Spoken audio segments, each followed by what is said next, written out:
आज हम बात करेंगे वो लोग जो अमेरिका जाना चाहते हैं, यूएसए जाना चाहते हैं विजिट वीज़े के ऊपर। इसका प्रोसीजर बड़ा सिंप्लीफाइड प्रोसीजर है और अच्छी बात यह है कि जो लोग विजिट वीज़े के लिए अप्लाई करते हैं, एक तो ये तकरीबन 6 वीक्स के अंदर अंदर इसका रिजल्ट आ जाता है, आपको पता चल जाता है कि आपको वीज़ा मिलेगा या नहीं मिलेगा। और दूसरी अच्छी बात यह है कि जो सक्सेस रेट है वो बहुत बेहतर है, तकरीबन मोर देन 95% सक्सेस रेट है।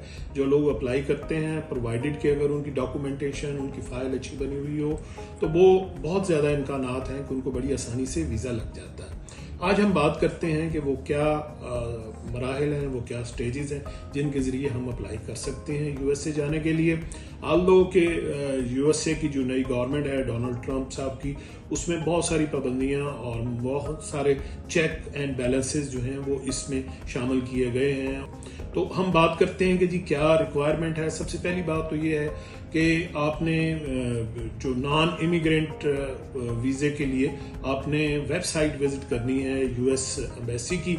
जो पाकिस्तान में यूएस एम्बेसी, आप जानते हैं कि पाकिस्तान में 2 ऑफिसेज हैं, एक इस्लामाबाद में यूएस एम्बेसी है और दूसरी कॉन्सुलेट है जिसका ऑफिस कराची में है। तो आप इन दोनों में से किसी एक जगह उनकी वेबसाइट पे आप अप्लाई कर सकते हैं।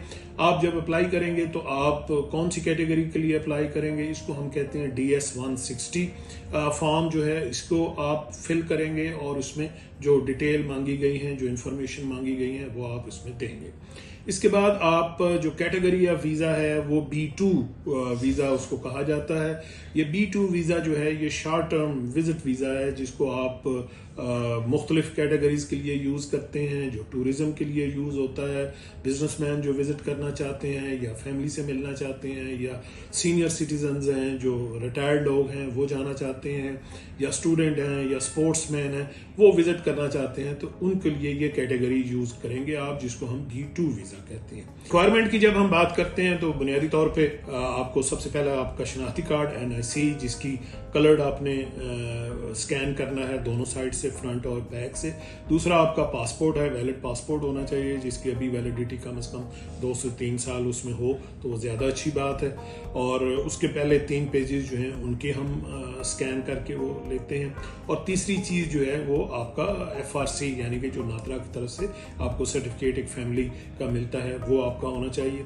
जो रिसोर्सेज हैं, आपने जो इनकम है वो शो करनी है कि जी आपके ये मेरा सोर्स ऑफ इनकम है। वो सोर्स ऑफ इनकम जो है वो आपकी सैलरी हो सकती है, वो सोर्स ऑफ इनकम आपका बिजनेस की इनकम हो सकती है, वो आपकी प्रॉपर्टी से रेंट वगैरह आ सकता है, या वो जो परमानेंट सोर्स ऑफ इनकम है वो आपने शो करना है। चौथी चीज़ जो है वो आपकी बैंक स्टेटमेंट होगी। बैंक स्टेटमेंट से मुराद ये है कि आपका तकरीबन पिछले 3 माह की आपने बैंक स्टेटमेंट होनी चाहिए। इसके अलावा एक और चीज़ जो है वो ये है कि अगर आपके नाम पे कोई प्रॉपर्टी है तो वो आप शो करेंगे कि जी ये मेरी प्रॉपर्टी है, कोई रेजिडेंशियल प्रॉपर्टी है, कोई कमर्शियल प्रॉपर्टी है, कोई लैंड है, ये कहाँ कहाँ है उसकी आप तफसील बताएंगे। और आपने उसकी एवेल्युएशन भी करानी है कि जी ये जो लैंड है से तो उसकी मार्केट वैल्यू क्या है, वो एवेल्युएशन जो है वो उसके साथ लगती है। स्टेजेस में इसको कंप्लीट करते हैं। जो पहली स्टेज है, जैसे मैंने आपको बताया कि आप जो नॉन इमिग्रेंट